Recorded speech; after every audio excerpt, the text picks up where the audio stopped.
Assalamualaikum warahmatullahi wabarakatuh.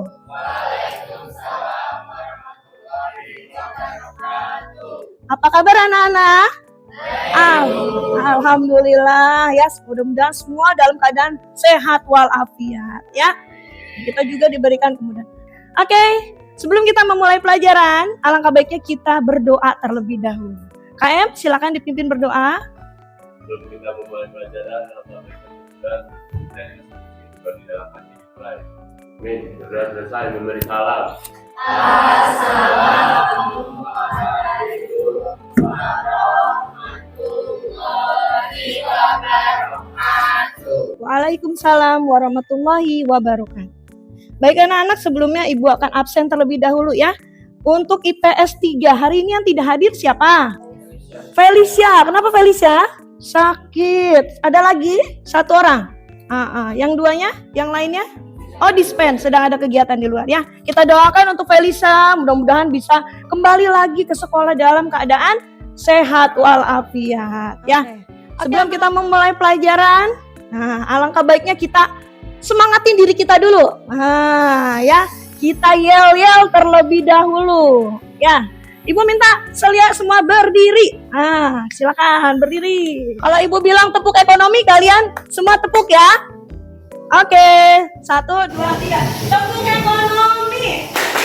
Ekonomi, asik-asik. Ekonomi, pasti menarik. Ekonomi, saya suka. IPS 3. Yes, yes, yes. Alhamdulillah. Silakan duduk kembali. Oke. Kali ini anak-anak, kita akan belajar mengenai materi ketenaga kerja. Tapi sebelumnya Ibu ingin bertanya, materi kemarin tentang apa ya? Pertumbuhan ekonomi. Siapa yang masih ingat apa pengertian pertumbuhan ekonomi? Ya, bagus Lydia, silakan.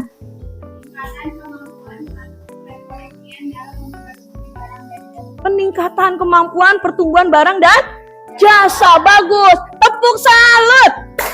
Salut, salut. Salut, salut. Salut. Sekarang apa sih faktor penyebab pertumbuhan ekonomi? Ada yang tahu? Masih ingat gak? Sumber daya manusianya yang harus ditingkatkan. Apalagi faktor pertumbuhannya? Sumber daya alamnya. Ada lagi? Ilmu pengetahuan dan teknologi. Bagus. Ada lagi? Sumber daya manusia, sumber daya alam dan teknologi. Ya, pertumbuhan ekonomi semakin lama akan semakin bertambah. Otomatis akan menambah tenaga kerja. Ya. Nah, kali ini kita akan belajar mengenai tenaga kerja. Ini kompetensi dasar yang akan kita bahas, yaitu menganalisis permasalahan ketenaga kerjaan. Adapun tujuan pembelajarannya di sini, 1, peserta didik akan memahami konsep ketenaga kerjaan, angkatan kerja, kesempatan kerja, dan pengertian tenaga kerja. Yang kedua, peserta didik dapat mengidentifikasikan atau mendeskripsikan hubungannya, kesempatan kerjanya, angkatan kerjanya, dan tenaga kerja. Tujuan ketiga, peserta didik dapat menyebutkan atau menjelaskan jenis-jenis tenaga kerja. Sebelum materi tenaga kerja Ibu berikan, Ibu akan memberikan pretest terlebih dahulu. Oke, silakan buka HP-nya. Waktunya cukup 5 menit aja ya, nggak usah lama-lama ya. Silakan mulai dikerjakan.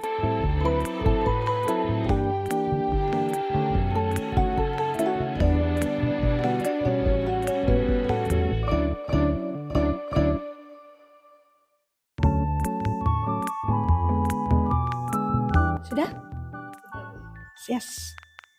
Ya, yang sudah silakan di-submit atau dikirim ya. Oke, sudah di-submit semua. Alhamdulillah. Ya, kita lanjut ya. Di sini ada gambar apakah ini? Guru. Ya, ada Bapak guru dengan murid-muridnya. Apakah guru ini salah satu pekerjaan? Betul, pekerjaan. Orang yang menjadi guru atau melakukan pekerjaan tersebut disebut dengan tenaga kerja. Berarti Bapak guru itu adalah tenaga kerja. Yang juga pekerjaan sebagai satpam. Biasanya satpam ada di mana saja? Di kompleks, di perumahan. Ya, di mana? Di mall, di kantor. Nah, ini ada juga nih tenaga kerja apa ini? Yang suka di pasar. Kuli panggul. Apakah kuli panggul termasuk pekerjaan? Ya, walaupun sudah tua, dia tetap sebagai tenaga kerja. Orang yang melakukan sampai sini. Nah, sekarang saksikan video ketenagakerjaan berikut. Pemerintah Kabupaten Bekasi melalui Dinas Ketenagakerjaan atau Disnaker Kabupaten Bekasi bersinergi dengan Pusat Pasar Kerja Kementerian Ketenagakerjaan Republik Indonesia menggelar pelayanan informasi pasar kerja dengan melakukan penyuluhan jabatan. Agar siswa mengetahui tentang informasi pasar kerja, jadi menghindari informasi pasar kerja yang hoax yang terjadi di lapangan. Jadi ada akun-akun resmi yang ada di Disnaker dan Siap Kerja yang ditayangkan oleh Kementerian Tenaga Kerja serta bekerja sama dengan Dinas Ketenagakerjaan Kabupaten Bekasi khususnya bidang informasi pasar kerja. Jadi di Kabupaten Bekasi khususnya di Dinas Tenaga Kerja jangan khawatir. Setelah lulus dari SMA, kalian bisa mendapatkan linknya ya atau informasi tentang lowongan kerja. Kenapa bisa disampaikan seperti itu? Karena banyak berita hoax ya. Dinas Tenaga Kerja sudah memberikan link lulus SMA mau langsung kerja pun bisa. Cek linknya. Di mana lowongan pekerjaan di Kabupaten Bekasi? Ya, seperti yang diinformasikan tadi, ternyata lowongan di kabupaten bagaimana? Luas, banyak. Cuma yang kurang apa? Informasinya pinter ya, yang kurang hanya informasi. Di sini ada ketenaga kerjaan. Ketenaga kerjaan dibagi menjadi angkatan kerja, tenaga kerja, dan kesempatan kerja. Apa itu ketenaga kerjaan? Menurut Undang-Undang Nomor 13 Tahun 2003, ketenaga kerjaan adalah segala hal yang berhubungan dengan tenaga kerja, baik sebelum, selama, maupun sudah bekerja. Itu namanya ketenaga kerjaan. Oke, kita lihat pengertian angkatan kerja. Kalau begitu, apa itu angkatan kerja? Angkatan kerja merupakan golongan penduduk Laki-laki atau perempuan usia produktif yang sedang bekerja atau mencari kerja, punya pekerjaan sementara dan tidak pekerjaan sama sekali, tetapi aktif mencari pekerjaan. Paham tidak? Iya ya. Jadi angkatan kerja itu golongan penduduk laki-laki atau perempuan ya yang usianya apa? Produktif. Sekarang usia produktif dari usia berapa sampai berapa? 15 sampai 65 tahun. Pinter, 15 sampai 65 tahun. Ibu tanya nih di kelas di PS3, usianya berapa rata-rata? 16. Apakah sudah termasuk angkatan kerja? Sudah. Yes, ya. Kalian keluar dari SMA sudah bisa mencari pekerjaan karena usianya sudah masuk angkatan. Bagaimana dengan yang pensiunan, Bu? Usianya 70 tahun. Apakah masuk angkatan kerja? Tidak. Bagaimana dengan anak SD yang berjualan? Apakah masuk angkatan kerja? Tapi mereka disebut sebagai tenaga kerja. Cuma belum masuk ke dalam angkatan kerja, ya. Nah, sekarang kriteria bagi angkatan kerja. 1. Jenis pendidikan, ya. Pendidikannya dilihat. Kalau kamu mau bekerja, apakah lulusan SMA, lulusan S1, S2 dan sebagainya, ya. Kriteria yang kedua, keahlian khusus yang dimiliki. Ya, misalnya Ibnu mahir di bidang IT. Ya, itu salah satu keahlian. Dikembangkan lagi, apalagi dibarengi dengan pendidikan lebih lanjut, kuliahnya IT-nya.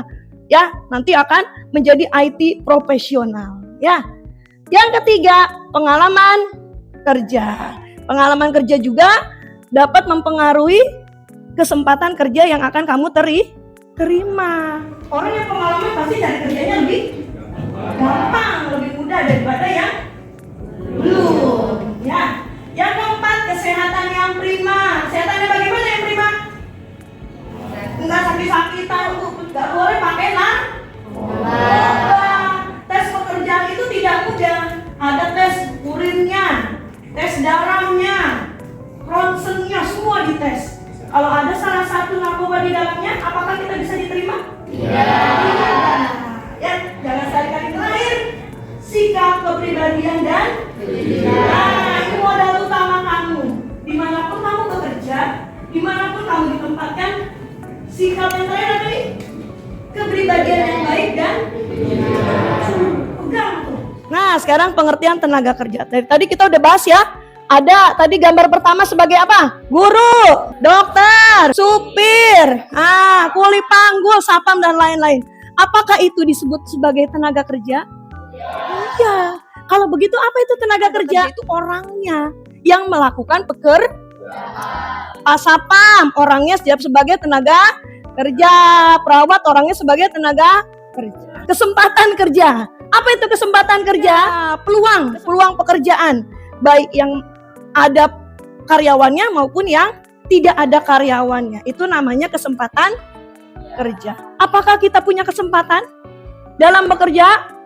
Punya. Apa yang membedakan antara satu orang dengan orang yang lainnya? Skill. Iya, ya, kelebihannya punya keahlian, punya kemauan. Di Indonesia kesempatan kerja dijamin dalam Undang-Undang Dasar 45 Pasal 27 ayat 2 yang berbunyi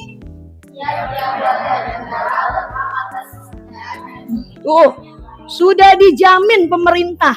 Setiap warga negara berhak untuk mendapatkan pekerjaan dan penghidupan yang layak. Kamu jenis tenaga kerja ada terdidik, terlatih, tidak terdidik dan tidak terlatih. Sekarang kita lihat, apa itu tenaga kerja terdidik?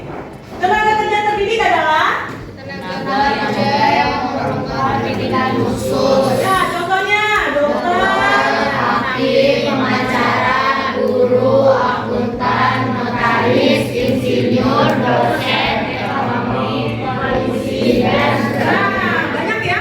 Jadi apakah bisa lulus SMA langsung jadi dokter? Tidak. Apakah bisa lulus SMK langsung jadi guru? Tidak ada. Semua memerlukan apa? Pendidikan, ya. Tenaga kerja yang memerlukan pendidikan khusus disebut tenaga kerja terdidik. Paham ya? Oke. Sekarang yang kedua, tenaga kerja terlatih. Apa itu tenaga kerja terlatih? Kerja yang Betul. Contohnya adalah pilot.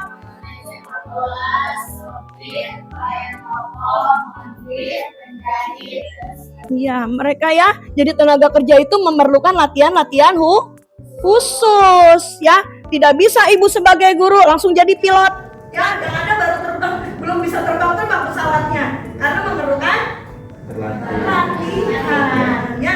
Begitu juga dengan pilot, tidak bisa langsung menjadi montir. Nah, bisa bongkar, tidak bisa pasang. Ya, yang ada rusak semuanya. Sekarang yang ketiga, tenaga kerja tidak terdidik dan tidak terlatih adalah yang tidak memerlukan. Contohnya suruh, guru gendong, pembantu rumah tangga, tukang beca, tukang sampah. Nah, dari ketiga tenaga kerja itu, kira-kira mana yang kalian minati? Terdidik, berarti harus sekolah dulu ya. Ada yang terlatih nggak? Saya Bu, oh pintar. Ada? Ya, saya mau ikut pelatihan biar jadi tenaga kerja terlatih. Sampai sini ada pertanyaan? Iya, cukup jelas ya Nak ya? Oke. Nah, sekian, terima kasih. Untuk materi, Ibu cukup sekian. Sekarang kita bentuk kelompok. Ya, silakan duduknya berkelompok.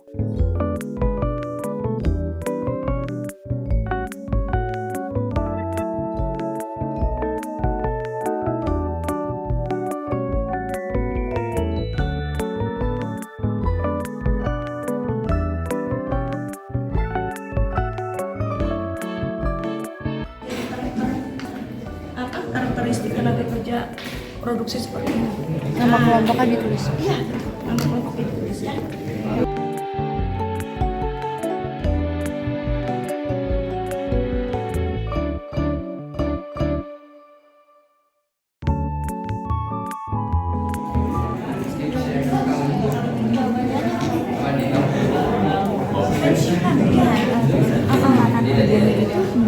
Masih pendapat Banyak banyak berarti ya. Iya kan? Iya. boleh. Terus apa? Angkatan kerjanya, apakah termasuk angkatan Sekarang usianya pasti di atas 65 ya. Pasti sudah dipensiunkan usia seperti ini.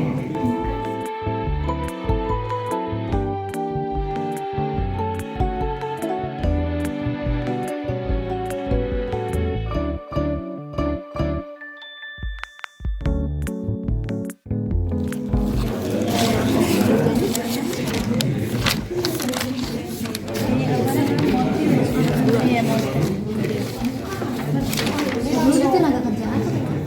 Iya, tenaga kerja. Tenaga yang pertama. Tenaga berarti ya.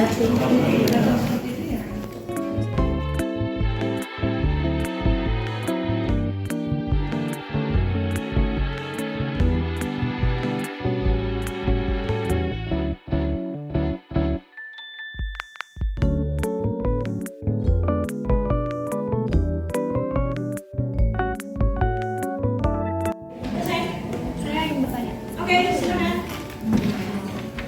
Ini yang gambar pertama itu gambar apa sih? Ini tenaga kerja sedang mencari pekerjaan. Oh, ya jadi kerumunan orang-orang yang sedang mencari pekerjaan di situ.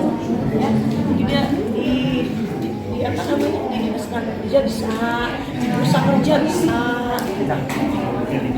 Apakah dia termasuk tenaga kerja?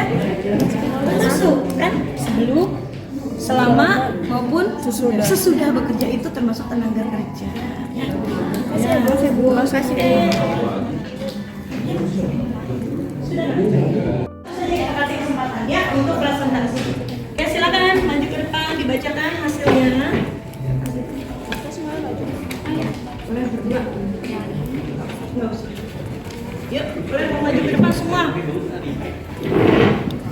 Ya, kasih semangat. Tepuk salut. Salut, salut. Salut, salut. Salut. Oke, kelompok 1 silakan dipresentasikan. Perhatikan gambar berikut ya. Di layar ini adalah lembar kerja kelompok 1. Ya, tolong dengarkan baik-baik hasil presentasinya. Assalamualaikum warahmatullahi wabarakatuh. Waalaikumsalam warahmatullahi wabarakatuh. Halo semuanya, selamat pagi. Kami dari kelompok 1 ingin mempresentasikan mengenai LK yang sudah diberikan oleh Bu Dida. Sebelumnya izinkan kami untuk memperkenalkan diri terlebih dahulu. Saya Desriati Alifah Putri. Saya Makaila Difedulika. Saya Lydia Agatha. Saya Karania Nagisa Ramadhani. Saya Marsha Wiyanjuni. Jadi yang pertama di sini ada seorang dokter. Jadi kesempatan kerja untuk menjadi dokter sangatlah luas. Dokter termasuk angkatan kerja karena pada umumnya dokter berada di usia produktif, yaitu dari usia 15 sampai 65 tahun. Dokter juga termasuk tenaga kerja terdidik dan tenaga kerja jasmani.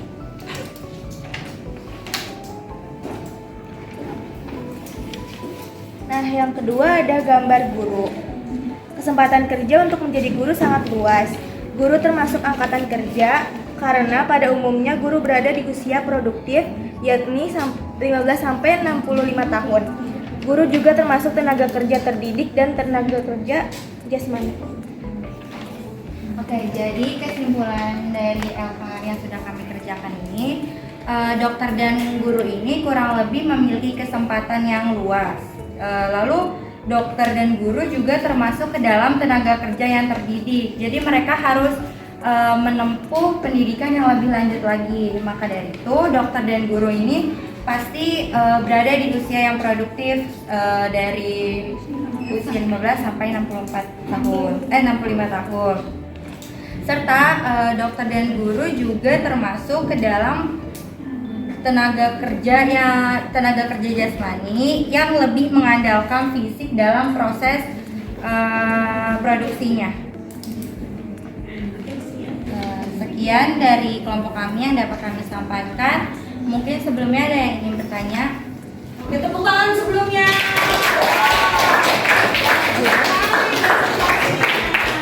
Ada yang ingin bertanya? Silakan angkat tangannya dari kelompok berapa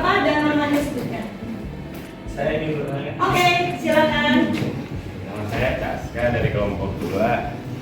Nah, jadi untuk menjadi seorang dokter dan guru pasti banyak hambatannya ya. Nah, faktor-faktor penghambatnya itu apa aja? Nah, silakan dijawab. Saya dari Agatha mau menjawab pertanyaan Kakak. Jadi tadi kan pertanyaannya faktor penghambat. Yang pertama ada ekonomi. Karena untuk menjadi dokter atau guru tuh perlu pendidikan yang panjang. Pasti itu ada biaya sekolah dan lain-lain. Terus ada juga faktor individu seperti persetujuan orang tua dan lain-lain. Terus pendidikan juga untuk menjadi guru dan dokter memiliki waktu belajar yang lama. Bagaimana? Iya, paham. Paham? Mengerti. Saska sudah paham? Sudah, Bu. Oke, terima kasih. Lydia. Terima kasih Lydia. Silakan duduk kembali ya. Alhamdulillah ya. Jadi kelompok 1 sudah mewakili ya hasil diskusi kita hari ini. Ya, jadi faktor pendorong dari tenaga kerja itu untuk menjadi seorang guru dan dokter. Tadi yang pertama mana? Ekonomi. Kenapa ekonomi? Karena kita untuk menjadi seorang guru dan dokter membutuhkan biaya sekolah. Tidak bisa dari SMA langsung menjadi dokter atau guru. Kuliah dulu, biayanya perlu lagi. Yang kedua, karena faktor individu. Ya, tidak dipaksakan orang tua. Orang tuanya ingin anaknya dokter, tapi anaknya tidak mau. Apakah bisa menjadi dokter? Iya, ya jadi lulusnya tidak maksimal, tidak menjiwai, harus sesuai keinginan individunya sendiri. Yang ketiga, pendidikan. Ya, jadi harus pendidikannya tinggi dulu baru bisa menjadi seorang dokter. Bagus ya. Jadi itu yang bisa kita bahas pada pertemuan kali ini. Oke, untuk kelompok yang lainnya karena waktu tidak cukup, jadi langsung siapa yang bisa menyimpulkan dulu deh. Materi hari itu Harus memiliki pekerjaan. Terus angkatan kerja itu harus berada di usia yang produktif. betul. Terus harus memiliki pendidikan yang lebih lanjut. Pendidikan lebih lanjut lagi ya. Jadi kita jangan puas di sini sampai SMA saja sudah selesai. Kita harus meraih pendidikan lebih tinggi. Nah, simpulannya di sini. Ya, jadi tenaga kerja itu adalah orang yang melakukan pekerjaan guna menghasilkan barang dan jasa, baik untuk memenuhi kebutuhan sendiri maupun kebutuhan masyarakat. Contohnya tadi ya dokter, guru untuk kebutuhan masyarakat. Tidak semua tenaga kerja termasuk dalam angkatan kerja, ya. Karena angkatan kerja itu terdiri dari usia produktif. Usia berapa? 15 sampai 65 tahun. Dan kesempatan kerja merupakan lapangan kerja yang tersedia bagi masyarakat. Di Indonesia, kesempatan kerja dijamin dalam Undang-Undang Dasar 1945 pasal yang berbunyi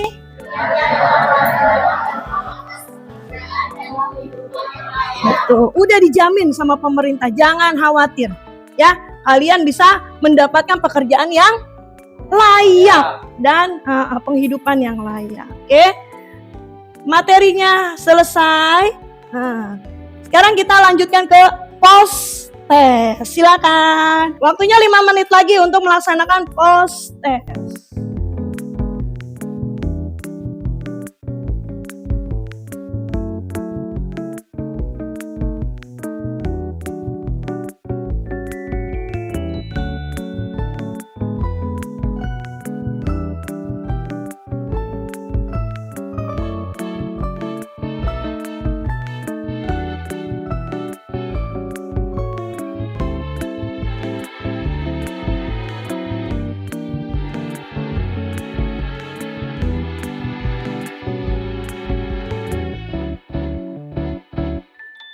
Tolong disubmit kalau sudah selesai ya.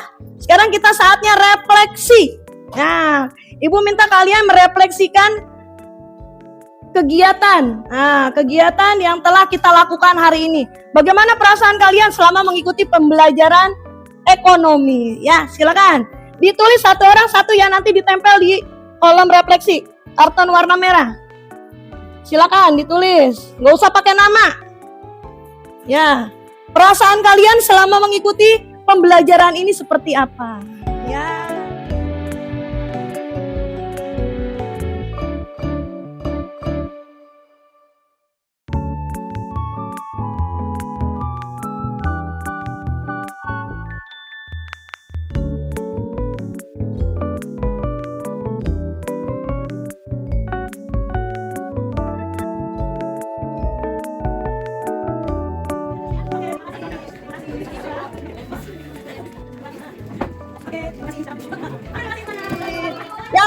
tambah semangat ya belajarnya ya.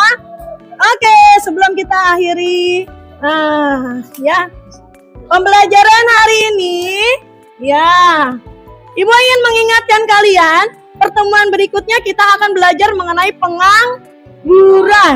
Habis bekerja ada pengangguran. Tolong dibaca bukunya, dipahami lagi, bertemu dengan Ibu minggu depan berikutnya. Oke, terima kasih. Ini saja yang bisa Ibu sampaikan. Kita akhiri pembelajaran hari ini dengan mengucapkan Alhamdulillah. Iya, terima kasih. Assalamualaikum warahmatullahi wabarakatuh.